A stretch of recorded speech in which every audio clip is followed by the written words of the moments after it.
Okay, the next drill is called dot drill. We call it dot drill just because there's two dots about 15 yards apart or so. The object is to work on a reach block by either a tight end or an offensive lineman. Could even be a back or someone that's trying to reach me on stretch, toss. This is the defensive player. He's going to start telling him how you're leveraged right. This is the offensive man. He's going to be just trying to give him about 3/4 speed. Look, he's going to try to run right through the V of his neck, trying to reach him. Okay? Coaching points for this man. I want to attack the offensive man. I don't want to wait on him. I don't want to give ground. I want to attack the V of his neck. I want to hit my targets just like I did in button press. Inside hand sternum, outside hand gap shoulder, face on the V of the neck.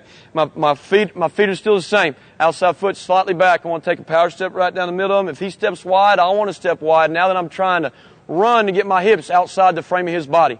Once pressing gets fully locked out and his hips outside the man, then he'll snap him down, he'll shed, and he'll shimmy down. Okay, this is dot drill. You ready? Yeah.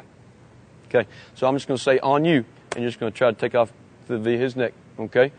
Good pad level, good stance. Here we go. Ready? Hit! Shimmy down. Good. Here we go. Come on back.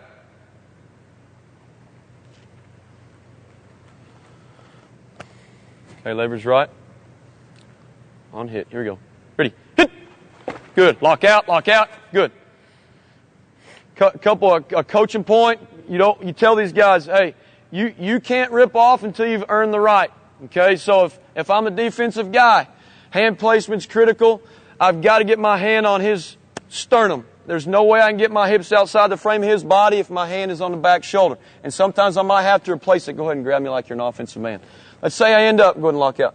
I end up with my hand on the back shoulder. There's no way I can get my body outside the frame of him, especially if it's a big lineman or a tight end. I need to drop my hand and replace it so I can get my hand on his sternum. Okay, and some coaching points you want to tell them. Make sure you're fully locked out. Get your hips outside the body. Don't lead with the head. Okay, lead with the hips. If you lead with the head, good offensive lineman he's just gonna dump you. So lead with the hips. Really run. Try to pull yourself by. All right, here we go. Going the other way. He's on defense. Here's the offensive man reaching this way. Here we go. Ready? Hit. Lock out. Lock out. Hips. Hips. Good. Good. One bad. If you notice, her back. Preston started off. He was reached, but he kept fighting to regain ground, running to get his hips outside the frame of the offensive man. Here you go. Leverage left. Yeah, you're good. Tighten up just a hair. Ready. Hit. Good. Lock out. Hips. Good. Good. Shimmy down. Good. That's dot drill. Okay, tight end. There's a tight end in the game. Our outside linebacker here is attached. He's in a 9 technique again. Coaching points. I still want to step at him. If he steps wide, I want to step wide. And as he's running, trying to reach me, I want to run and fight to get my hips outside. Coaching points. Obviously, I want to be locked out. I want to lead with the hips. I don't want to lead with my head. I want to get my hips outside the frame of his body. I want to post the outside arm, lock it out, try to turn his shoulders. I've got to be able to set the edge here.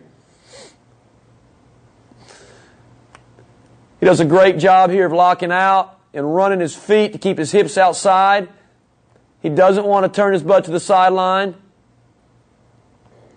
Does a great job of turning it back inside.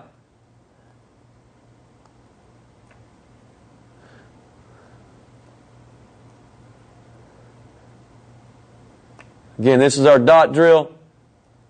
You can see he does a great job here of leading with his hips. If you lead with your head, you're going to get dumped. You're going to get pancaked. We want to lead with our hips. It's a very important coaching point. Also, make sure, remember we saw in the turf room, we want to make sure that our inside hand is on that sternum. It can't be on the back shoulder. So we talk a lot with our kids about replacing if we lose it and get that hand back on the sternum.